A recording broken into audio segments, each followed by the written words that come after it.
Hey, third grade. We are on chapter 16 of Matilda. It is titled Miss Honey's Cottage.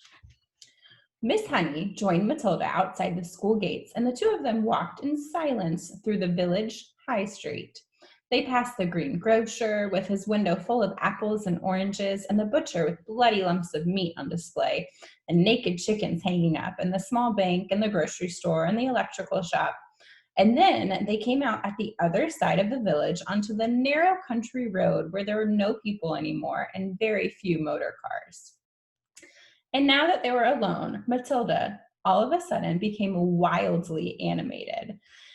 It seemed as though a valve had burst inside her and a great gush of energy was being released. She trotted beside Miss Honey with wild little hops, and her fingers flew as if she would scatter them to the four winds, and her words went off like fireworks with terrific speed.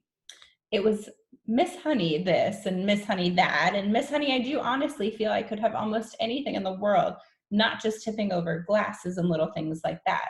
I feel I could topple tables and chairs. Miss Honey, even when people are sitting in the chairs, I think I could push them over, and the bigger things too, much bigger things than chairs and tables. I only have to take a moment to get my eyes strong, and then I can push it out. This strongness at anything at all, so long as I'm staring at it hard enough. I have to stare at it very hard, Miss Honey, very, very hard, and then I can feel it all happening behind my eyes, and my eyes get hot just as though they were burning. But I don't mind that in the least. And Miss Honey, calm yourself down, child, calm yourself down, Miss Honey said. Let us not get ourselves too worked up so early in the proceedings. But you do think it is interesting, don't you, Miss Honey? Oh, it is interesting, all right, Miss Honey said. It is more than interesting. But we must tread very carefully from now on, Matilda. Why must we tread carefully, Miss Honey? Because we are playing with mysterious forces, my child, that we know nothing about. I do not think they are evil. They may be good. They may even be divine. But whether they are or not, let us handle them carefully. These were wise words from a wise old bird, but Matilda was too steamed up to see it that way. I don't see why we have to be so careful, she said, still hopping about.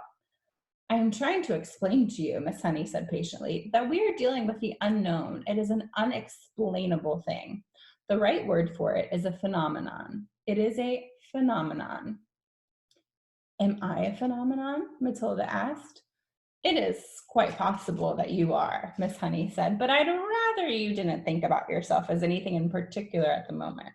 What I thought we might do is to explore this phenomenon a little further, just the two of us together, but making sure we take things very carefully all the time.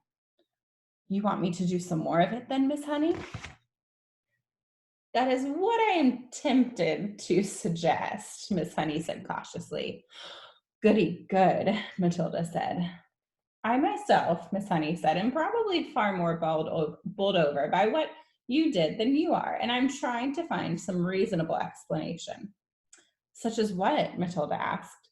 Such as whether or not it's got something to do with the fact that you're quite exceptionally precocious. What exactly does that word mean? Matilda said. A precocious child, Miss Honey said, is one that shows amazing intelligence early on. You are an unbelievably precocious child. Am I really? Matilda asked. Of course you are. You must be aware of that. Look at your reading. Look at your mathematics. I suppose you're right, Matilda said. Miss Honey marveled at the child's lack of conceit and self-consciousness. I can't help wondering, she said, whether the sudden ability that has come to you of being able to move an object without touching it, whether it might not have something to do with your brain power. You mean there might not be room in my head for all those brains, so something has to push out? That's not quite what I mean, Miss Honey said, smiling. But whatever happens, and I say it again, we must tread carefully from now on.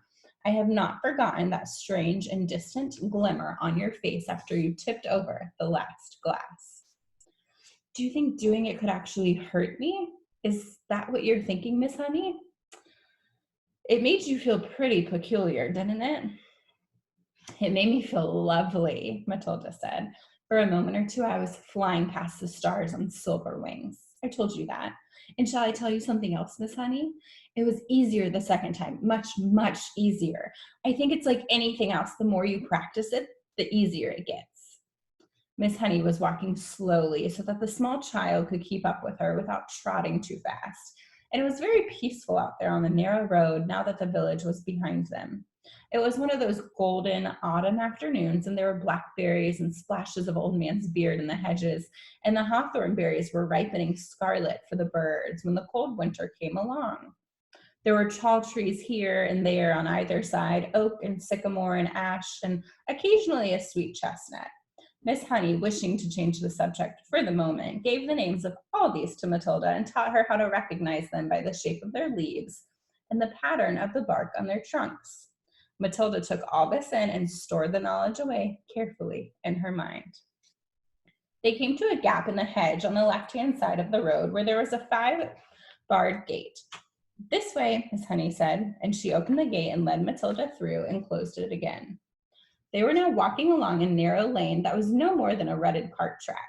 There was a high hedge of hazel on either side, and you could see clusters of ripe brown nuts in their green jackets.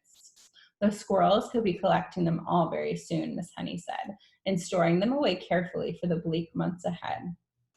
You mean you live down here? Matilda asked. I do, Miss Honey replied, but she said no more. Matilda had never once stopped to think about where Miss Honey might be living. She had always regarded her purely as a teacher, a person who turned up out of nowhere and taught at a school and then went away again. Do any of us children, she wondered, ever stop to ask ourselves where our teachers go when school is over for the day? Do we wonder if they live alone, or if there's a mother at home, or a sister, or a husband? Do you live all by yourself, Miss Honey? She asked. Yes, Miss Honey said, very much so. They were walking over the deep, sun-baked mud tracks of the lane, and you had to watch where you put your feet if you didn't want to twist your ankle. There were a few small birds around in the hazel branches, but that was all. It's just a farm laborer's cottage, Miss Honey said. You mustn't expect too much of it. We're nearly there. They came to a small green gate half buried in the hedge on the right and almost hidden by the overhanging hazel branches. Miss Honey paused with one hand on the gate and said, There it is. That's where I live. Matilda saw a narrow dirt path leading to a tiny red brick cottage. The cottage was so small, it looked more like a doll's house than a human dwelling. The bricks it was built of were old and crumbly and very pale red. It had a gray slate roof and one small chimney, and there were 2 little windows at the front. Each window was no larger than a sheet of tabloid newspaper, and there was clearly no upstairs to the place. On either side of the path, there was a wilderness of nettles and blackberry thorns and long brown grass. An enormous oak tree stood overshadowing the cottage. Its massive spreading branches seemed to be enfolding and embracing the tiny building, and perhaps hiding it as well from the rest of the world. Miss Honey, with one hand on the gate, which she had not yet opened, turned to Matilda and said, A poet called Dylan Thomas once wrote, Some lines that I think of every time I walk up this path. Matilda waited, and Miss Honey, in a rather wonderful, slow voice, began reciting the poem. Never, never, my girl riding far and near, in the land of the hearthstone tales and spelled asleep. Fear or believe that the wolf in the cheap white hood, lopping and bleeding roughly and blithely shall leap, my dear, out of a lair in the flocked leaves and the dew-dipped year, to eat your heart in the house in the rosy wood. There was a moment of silence, and Matilda, who had never before heard great romantic poetry spoken aloud, was profoundly moved. It's like music, she whispered. It is music, Miss Honey said. And then, as though embarrassed at having revealed such a secret part of herself, she quickly pushed open the gate and walked up the path. Matilda hung back. She was a bit frightened of this place now. It seemed so unreal and remote and fantastic and so totally away from this earth. It was like an illustration in Grimm or Hans Andersen. It was the house where the poor woodcutter lived with Hansel and Gretel, and where Red Riding Hood's grandmother lived. And it was also the house of the 7 dwarves and the 3 bears and all the rest of them. It was straight out of a fairy tale. Come along, my dear, Miss Honey called back, and Matilda followed her up the path. The front door was covered with flaky green paint and there was no keyhole. Miss Honey simply lifted the latch and pushed open the door and went in. Although she was not a tall woman, she had to stoop low to get through the doorway. Matilda went after her and found herself in what seemed to be a dark, narrow tunnel. You can come through to the kitchen and help me make the tea, Miss Honey said. And she led the way along the tunnel into the kitchen. That is, if you could call it a kitchen.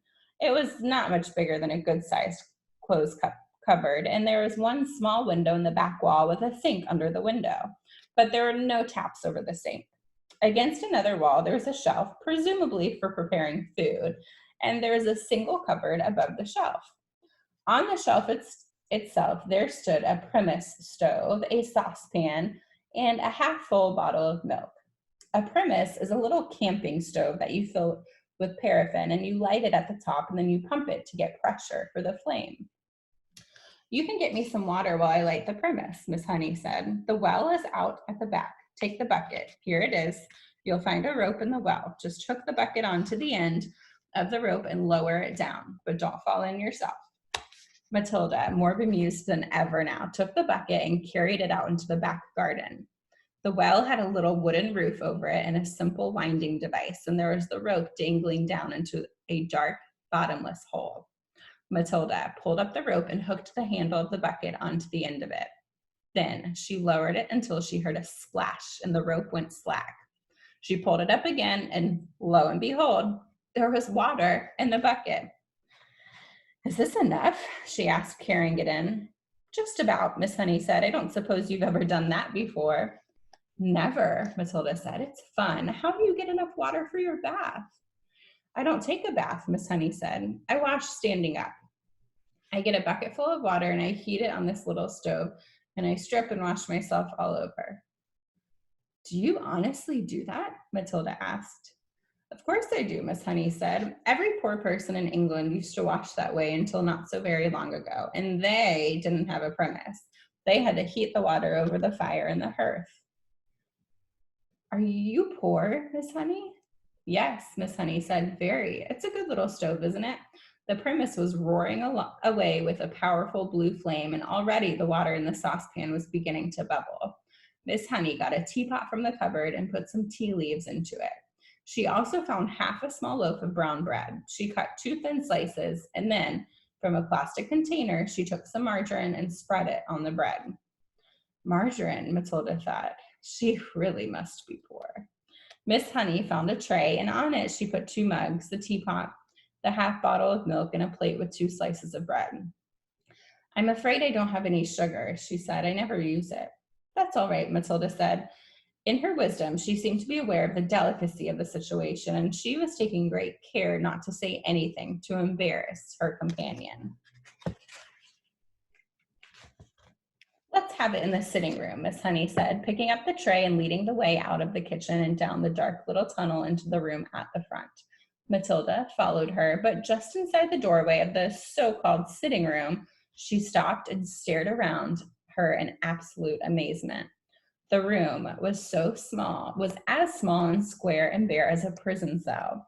The pale daylight that entered came from a single tiny window in the front wall, but there were no curtains.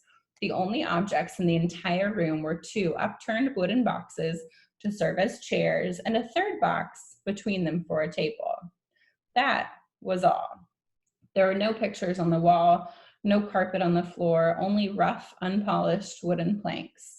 And there were gaps between the planks where dust and bits of grime had gathered.